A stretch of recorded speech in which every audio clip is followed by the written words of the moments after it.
Salut Gérard, Salut! merci d'avoir accepté mon invitation. Gérard, tu es psychanalyste et éditorialiste, notamment sur la chaîne de télévision d'information en continu LCI. Alors ça y est, on a une nouvelle première ministre, l'ancienne ministre des Transports, puis de la Transition énergétique, puis du Travail, Elisabeth Borne. Qu'est-ce que ça t'inspire, cette nomination? Tu te dis, ah tiens, une femme, à nouveau enfin à Matignon. Tu te dis, ah, c'est une discrète technocrate, et c'est pas très intéressant parce que pas très politique.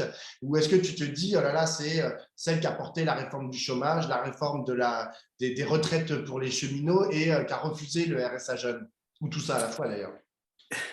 Je me dis qu'Emmanuel Macron a été cherché dans son vivier. C'est ça qui, pour moi, est le plus frappant. C'est une macroniste de la première heure qui a été en effet un des piliers du premier quinquennat, 3 fois ministre, et que manifestement, le président de la République a décidé de prendre quelqu'un qui lui ferait le moins d'ombre possible, si tant est qu'il y a encore un peu de soleil à l'Élysée. Et donc, c'est ça qui, pour moi, domine. C'est impressionnant de voir que le président de la République actuelle pousse la logique de la Ve République à son paroxysme. Évidemment, de tout temps, le président de la République sous la Ve a été extrêmement puissant. Mais enfin, il laissait plus ou moins des zones, qu'est-ce qu'on va dire, de relative indépendance à son Premier ministre, ou même parfois à l'Assemblée. Là, actuellement, la thèse du président, c'est « je ne veux voir qu'une tête, la mienne ». Et donc, quand je regarde Elisabeth Borne, c'est un peu comme quand on va dans certains, je ne sais pas, musées type Madame Tussaud ou le musée Grévin, des endroits où parfois il y a des lieux un peu mystérieux avec des lumières et puis on voit apparaître des fantômes. Quand je vois Madame Borne, je vois Emmanuel Macron. Et c'est pour ça que je serais pour qu'on l'appelle Emmanuel Borne Macron. Oui, mais du coup, elle va être dans la continuité plus de ce qu'a incarné finalement Jean Castex au même poste, c'est-à-dire, comme tu dis, hein, une exécutante ou une collaboratrice de l'Élysée, plus que ce qu'avait été le début du quinquennat avec Édouard Philippe. Quand il était Premier ministre, lui, il incarnait quand même des choses un peu différentes, une sensibilité un peu plus à droite d'Emmanuel Macron, ne serait-ce que parce que précédemment, il avait eu il avait déjà été élu, hein, il était maire du Havre, député. Là, toi, tu penses qu'on va vraiment être dans la continuité totale, finalement, de la politique qui était menée par le gouvernement Castex? Alors, c'est bien de comparer avec Édouard Philippe, pour qui j'ai relativement peu de sympathie politique, mais en effet, il y avait encore, si j'ose dire, dans cette nomination de la politique. Aujourd'hui, il y a une vraie dépolitisation. C'est quelqu'un certainement qui a d'immenses qualités, Madame Borne, mais enfin, tout le monde sait que c'est d'abord une technocrate, c'est d'abord quelqu'un qui a un point de vue technique, entre guillemets, même si je pense que ceux qui ont un point de vue technique font de la politique. Et donc, c'est vrai que l'intermède de 2 ans, c'est plus qu'un intermède, Castex a définitivement convaincu le président qu'il fallait non seulement qu'on ne lui fasse pas d'ombre, ce qu'Édouard Philippe, pourtant extrêmement docile, faisait encore un peu, non seulement il ne faut pas lui faire d'ombre, mais en plus, il ne faut pas faire de politique. C'est ça d'ailleurs qui fait que est particulièrement amusant le fait que cet homme, M. Macron, qui nous a vendu le ni gauche ni droite ou est gauche et droite, malgré tout, essaye de nous vendre à travers les médias le fait que c'est une femme qui viendrait de la gauche. Enfin, ce qu'on lui laisse en quelque sorte comme oripeau politique, c'est le fait qu'elle a été de gauche, ce qui est incontestable. On ne va pas reprendre son CV d'avant. Mais cette expression « venir de la gauche », moi, je la trouve irrésistible. C'est-à-dire qu'il y a un moment donné où quand vous venez de la gauche et que vous appliquez une politique de droite, pas pendant 2-3 mois, mais pendant des années, il y a un moment où on peut peut-être penser que vous venez certes de la gauche, mais que vous êtes à droite. Et moi, j'étais heureux quand même qu'on en soit, parce que je suis plus âgé que toi, et donc j'ai connu une période où les gens de droite disaient « Ah non, je ne suis pas de droite ». Je me disais, au moins, il y a quelque chose qu'on a acquis ces dernières années, c'est que les gens de droite nous regardent avec la fierté qu'ils croient avoir trouvée pour dire « je suis de droite ». Et mince de mince, on se retrouve avec Madame Borne, qui est évidemment de droite, ce j'oserais dire, n'est pas nécessairement une injure, même si dans ma bouche, ça n'est pas un compliment. Et non, il faut qu'on nous dise, elle vient de la gauche. Enfin, ça, c'est la mascarade absolue de cette nomination. Donc, en effet, c'est comme Le Monde, d'ailleurs, le titre aujourd'hui, la nomination d'un ministre, d'une première ministre dans la continuité, mais même plus que de la continuité, c'est-à-dire c'est Castex puissance 10, Castex qui vraiment n'a pas fait d'ombre au président et a fait finalement très peu de politique. Madame Borne, c'est, si j'ose dire, encore pire, parce que moi, je crois quand même aux vertus de la politique. Alors, j'avais posé cette question la semaine dernière à Éric Piolle, le maire écologiste de Grenoble, mais est-ce que tu penses qu'on a d'autres choix aujourd'hui, à l'heure de la nomination d'Elisabeth Borne au poste de Première ministre, que d'espérer en fait qu'elle puisse infléchir certaines politiques, notamment la politique en matière d'écologie? C'est-à-dire que, en gros, est-ce qu'on a 5 ans à perdre à dire d'Elisabeth Borne, bon, bah, tout ce que vous faites, c'est nul, enfin, ou plutôt aujourd'hui, dire tout ce que vous allez faire, c'est nul et non avenu, vous ne ferez rien, et c'est une catastrophe. Parce que quand on lit les différents rapports du GIEC, ils nous disent ah, on n'a plus que 3 ans pour agir.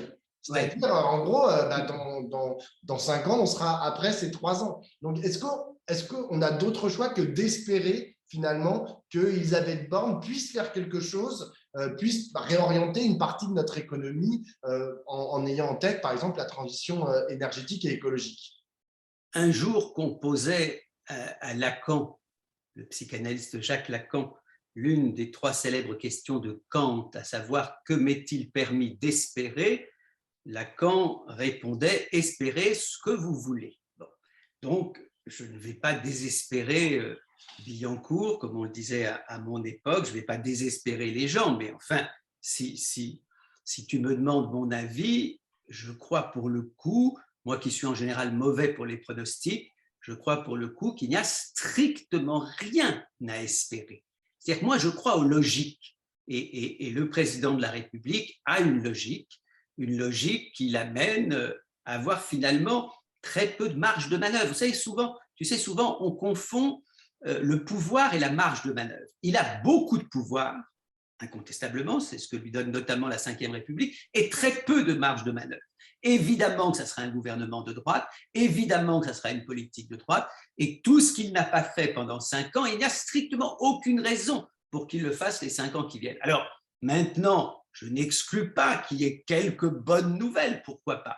Mais enfin, on parle de stratégie, on a un regard un peu synoptique sur les choses, on ne parle pas simplement de quelques aménagements que les uns et les autres pourraient faire. Je crois que fondamentalement, on est au début de ce nouveau quinquennat et je pense qu'il n'y a en effet rien à en espérer, sauf si, et ça sera peut-être une autre partie de notre discussion, sauf si Madame Borne est la première ministre, si j'ose dire, la moins longue de la Ve République. Si en effet elle n'a pas le temps de mettre à profit son poste pour faire les dégâts que j'imagine qu'elle fera. Eh ben, parfaite transition, parce qu'effectivement, s'il y a un petit espoir qui est né ces derniers jours et ces dernières semaines à gauche, ben, il existe, je pense, et beaucoup de gens en parlent, et notamment les experts de la politique de la gauche se disent « Ah, ben là, il y a un petit trou de souris qu'il s'agirait d'exploiter, c'est cette nouvelle union populaire écologique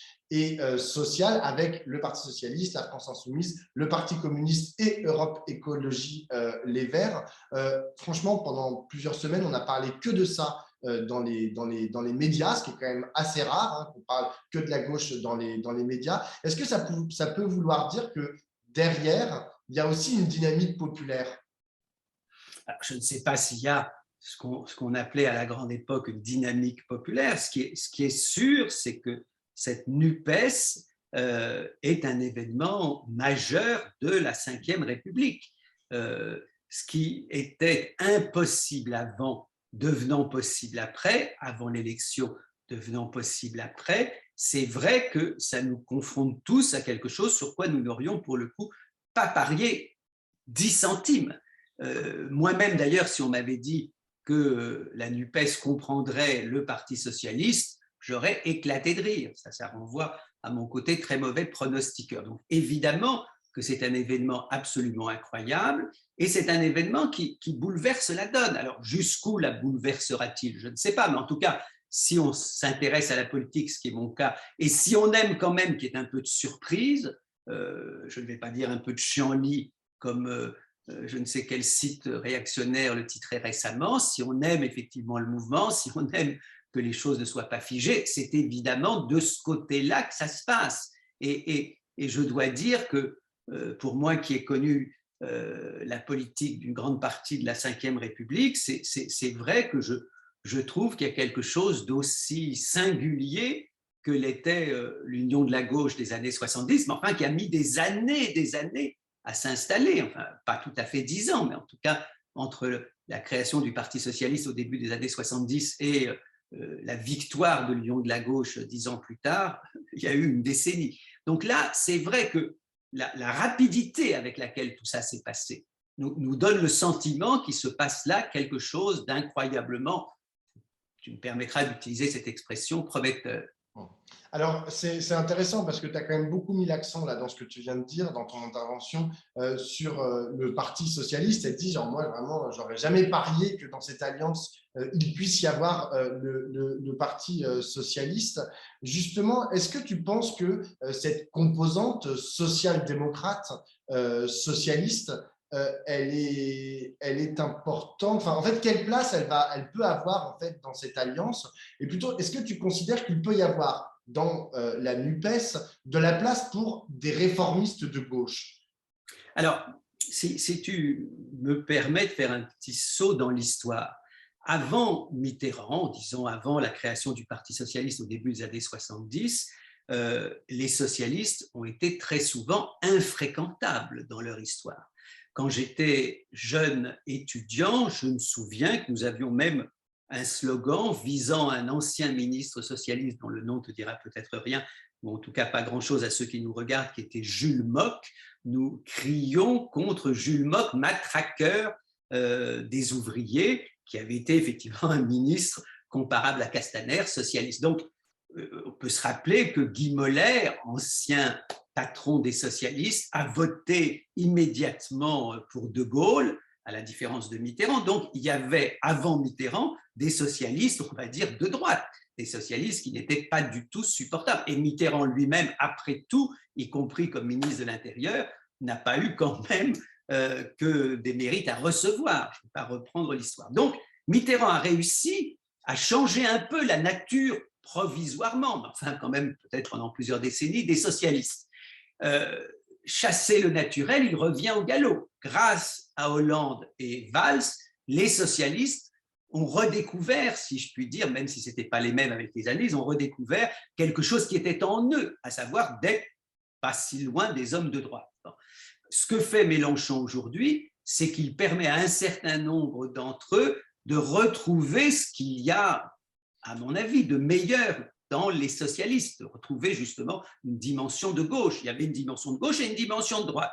Mitterrand a réussi, notamment par l'alliance avec les communistes, à insister un tant soit peu sur leur côté de gauche. Après, on peut dire que ça s'est relativement effacé avec les années de ces deux septennats. En tout cas, je pense que moi qui n'imaginais pas, enfin, avant de finir ma phrase, je vais juste dire, j'ai toujours voté socialiste au deuxième tour. Moi, je votais toujours au premier tour plus à gauche que les socialistes, et aujourd'hui, je me considère non seulement plus à gauche que les socialistes, mais même plus à gauche que la NUPES. Ça me fait sourire lorsqu'on dit NUPES extrême gauche. On le dise pour des gens comme moi, je veux bien, même si je suis moins à l'extrême gauche sans doute que Poutou ou Artaud, je me considère à l'extrême gauche. Enfin bon, je suis évidemment plus à gauche que les socialistes. Je trouve que c'est particulièrement intéressant d'avoir des socialistes dans cette alliance. Tu disais, est-ce que c'est la présence de réformistes qui se révèle possible? C'est surtout le fait qu'on retrouve quelque chose de ce qu'est l'histoire de la gauche. L'histoire de la gauche, elle s'est faite avec des gens qui ne se ressemblaient pas, éventuellement qui s'étaient détestés tout un temps, et qui simplement, d'être ensemble, créent, pour reprendre le terme de tout à l'heure, une dynamique. C'est-à-dire que cette dynamique n'aurait pas été la même s'il n'y avait pas les socialistes. Donc, même si les socialistes restent marqués par leur passé d'avant Mitterrand et leur passé, en tout cas, de l'époque Hollande. Oui, mais justement, en fait, si on reprend par exemple l'histoire de cette union de la gauche, notamment, on va dire, au moment du programme commun, il s'avère que les forces socialistes et les forces communistes n'étaient pas tout à fait égales, hein, mais quand même, il n'y avait pas une hégémonie totale de l'une sur l'autre, comme là, ça a été le cas au premier tour de cette élection présidentielle. Je veux dire, quand Mitterrand, en 81, Mitterrand, il fait quelques points de plus que le communiste, mais enfin, Jean-Luc Non, non, Mélenchon non. a écrasé le reste de la gauche. Alors, Les communistes sont à 15% en fait en 80, donc ce qui n'est pas négligeable. Là, le reste est à moins de 5%. Donc en fait, alors est-ce qu'il n'y a pas un ouais. problème en fait avec l'hégémonie finalement de Jean-Luc Mélenchon Et en cette NUPES? est-ce que tu me permets de dire que ça n'est pas tout à fait exact d'un point Bien de vue sûr. historique? Lorsque le Parti socialiste se crée en 71 et lorsque Georges Marchais arrive à la tête du Parti communiste en 72, à ce moment-là, les communistes, c'est plutôt 20%. Et lorsque Marchais se présentera, d'ailleurs, Duclos avait fait à peu près la même chose, ils sont encore à 5 millions, même plus que 5 millions de voix, les communistes, ce qui est à peu près l'étiage de leur meilleur score de la libération. Donc c'est une force beaucoup plus puissante, je suis désolé, beaucoup plus puissante que les socialistes. Ce qui est clair, c'est qu'à partir du moment où les communistes s'allient avec les socialistes, ils baissent. D'élection en élection, jusqu'en 80, ils vont baisser. Ce qui fait d'ailleurs qu'avant 81, les gens semblent avoir oublié, il y a une rupture de l'union de la gauche. Il y a un moment donné où Marchais, dirigeant du Parti communiste, considère que c'est trop cher payé, notamment cette union, et il rompt l'union de la gauche. Donc, et c'est ce qui fait d'ailleurs que la gauche non unie perd les élections législatives, je suis désolé de ce rappel historique, en 78, alors que c'était acquis quasiment qu'en 78, la gauche gagnerait les élections législatives sous Giscard d'Estaing. Donc, à ce moment-là, il y avait quand même, on ne va pas dire une hégémonie des communistes, mais il y avait vraiment une force communiste considérable, et puis en plus, qui avait une légitimité de gauche beaucoup plus grande que celle des socialistes. Les socialistes, si j'ose dire, ils étaient tout récents vraiment à gauche, avec notamment Mitterrand. Je dis ça parce que les gens ont oublié notamment que dans le programme, ce n'est pas tout à fait le même débat, mais qu'ils ont oublié que dans le programme de l'Union de la gauche, ou même simplement dans les statuts du Parti socialiste, les socialistes se définissaient comme des révolutionnaires, devant rompre avec le capitalisme. C'est-à-dire que les socialistes, à ce moment-là, je ne vais pas dire ressemblaient au communisme, enfin, quand on parlait de l'hégémonie des communistes éventuellement, ce n'est pas seulement même qu'en nombre de voix, ils étaient très nombreux, ou que c'était un grand parti, c'est que même du point de vue de l'idéologie, quand vous étiez socialiste en 80, vous étiez obligé en quelque sorte d'être aussi rouge que les rouges, même si vous étiez rose. Donc, pour revenir à ce qui se passe actuellement, je suis d'accord que 22%, c'est plus que ce que faisaient les communistes à leur meilleure époque, que le nombre d'électeurs de Mélenchon est plus important que ce que les communistes n'ont jamais eu, n'empêche que les alliances se font toujours avec des dissymétries. Alors, je ne sais pas si tu connais le célèbre Coué, de la méthode Coué. Il disait une chose à propos des couples. Je ne sais pas si tu connais cette formule que j'ai toujours trouvé drôle. Il dit, dans les couples, ce qu'on appelle les concessions réciproques, c'est toujours le fait d'un seul.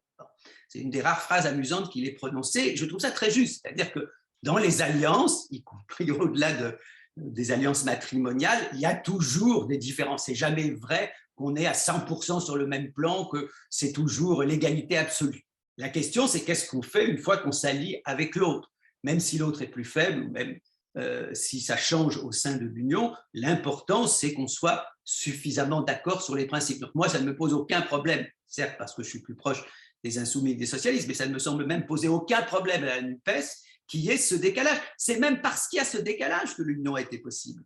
Les gens sympathiques qui voulaient la primaire de gauche, qui rêvaient union, union, union, ne comprennent pas que l'union n'est possible que dans certaines conditions, et que notamment, elle a été possible en quelques jours parce qu'il y a cette dissymétrie, parce qu'en effet, la France insoumise est devenue tellement majoritaire à gauche. Donc, ne nous en plaignons pas. On pourrait rêver autre chose. On pourrait tous rêver qu'il y ait un tiers écolo, un tiers communiste, un tiers insoumis.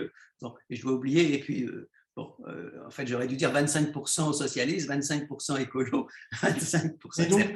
Mais mais ce donc, n'est pas possible, c'est pas mais comme ça donc, que du ça se coup, passe. Gérard, toi, tu penses que cette NUPES, elle a de longs et beaux jours devant elle?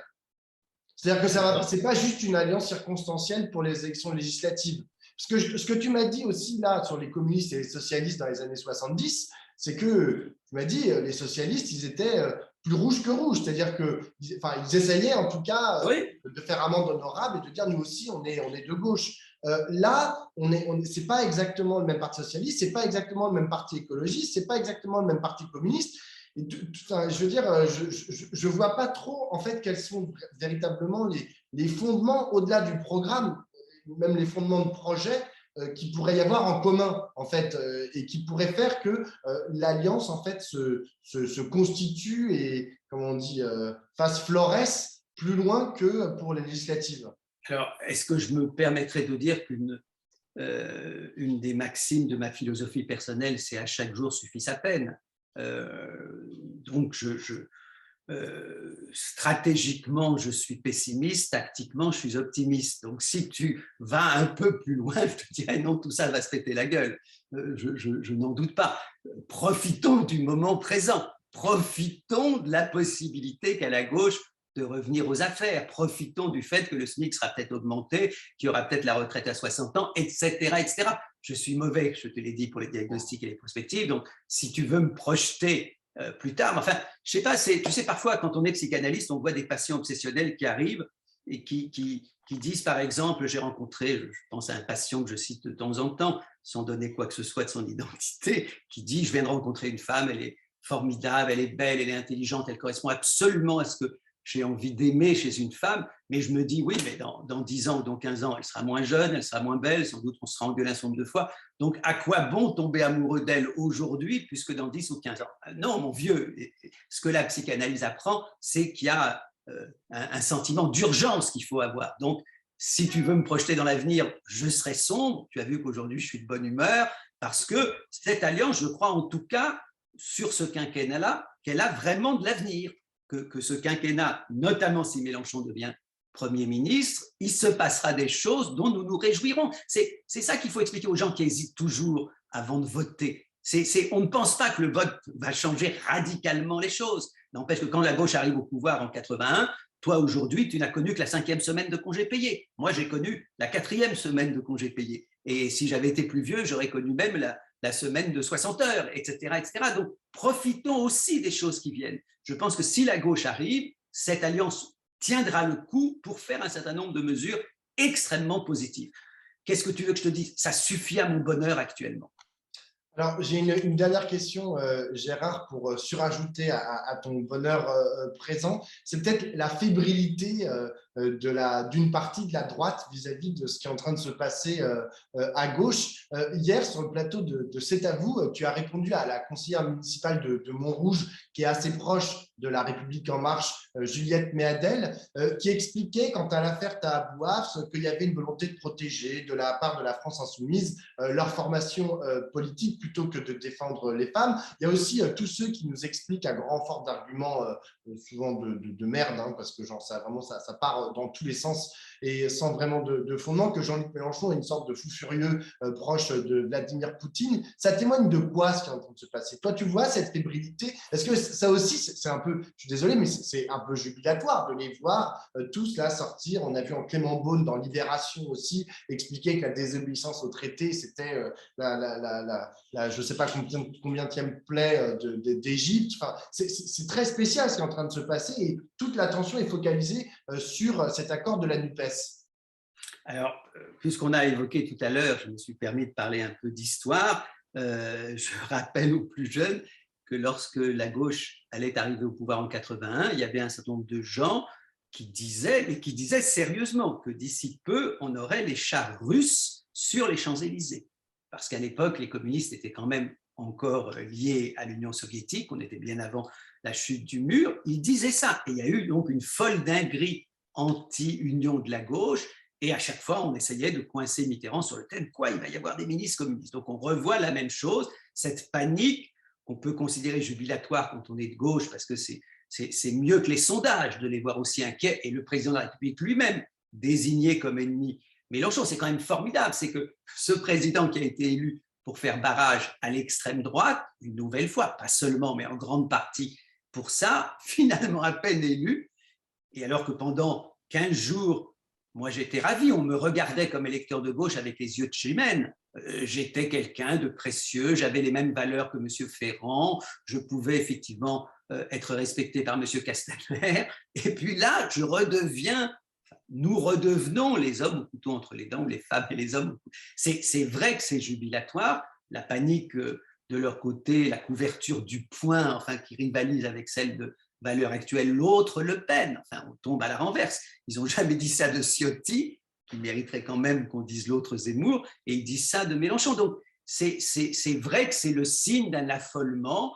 Après, ça ne suffit pas à dire que tout ça sera couronné de succès pour la gauche, mais enfin, ça indique effectivement qu'il se passe quelque chose qu'ils n'avaient pas prévu. C'est-à-dire que ce pouvoir a toujours sous-estimé et la souffrance et la détresse d'une grande partie de la population, et aussi le fait que les électeurs de gauche n'avaient pas disparu. Moi, ce que j'adore, c'est qu'on vous explique que, grosso modo, plus de 90% des électeurs de gauche sont pour la NUPES, que les 4 grands partis de gauche ont réussi à s'entendre, et qu'il y a des gens qui disent « Ah oui, mais tout ça, c'est pas la gauche. Hein. Ah non, non, la gauche, c'est pas ça. » Enfin, c'est les gens de droite qui viennent nous expliquer ce qu'est la gauche.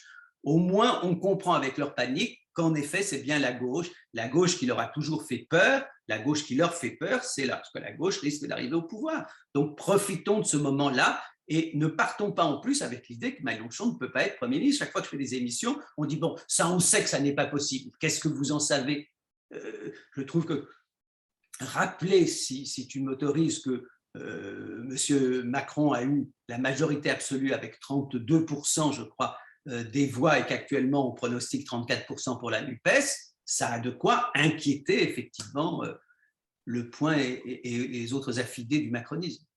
J'espère que leur peur trouvera une concrétisation dans ce qui va se passer les 12 et 19 juin prochains. Merci beaucoup, Gérard. Merci à toi.